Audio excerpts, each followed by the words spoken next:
I used to be afraid at night, afraid of the dark, afraid that just beyond the point my eyesight allowed me to see that there was something lurking, afraid that the darkness itself would somehow surround me and swallow me up,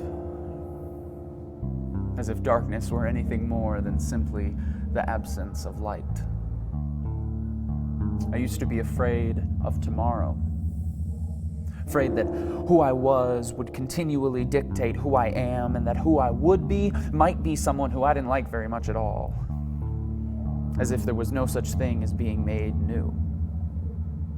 I used to be afraid of opinions, afraid that though words would not break my bones, they certainly would shatter my dreams, as if I started doing this for the approval of many rather than the glory of one. I used to be afraid of failure, afraid of losing, afraid of falling, afraid of being wrong, creating busts, and looking absolutely stupid, because who am I to think that I could ever actually make a difference?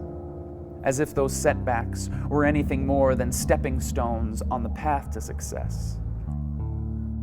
I used to be afraid. Used to. But then I did a little research. And by that, I mean I researched and I researched and I researched over and over again. And through all my researching, I kept coming up with the same exact question. What room does fear have?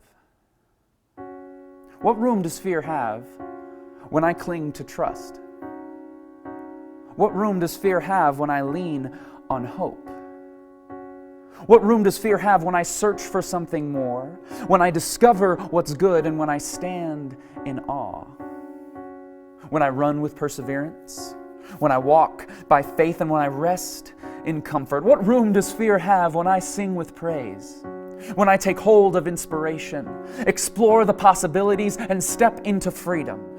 What room does fear have when I discover strength, embrace courage, remember peace, declare truth, choose joy, experience life, and conquer death? What room does fear have when I find perfection in the one place I never thought to look? In weakness, when I'm saved by the most unlikely of heroes, by grace, when I'm invited into a relationship more loving and intimate than I could ever imagine as a child of God? I'll ask you again, what room does fear have when I step out of the darkness and I bask in the light? When I let the past be the past and the future has no limit? When they can talk all they want, but their opinion doesn't matter? And when failure is nothing more and nothing less than the road by which I walk my path to success? I'll ask you one last time, what room does fear have when in His Word He tells me 365 times, depending on the translation, do not be afraid?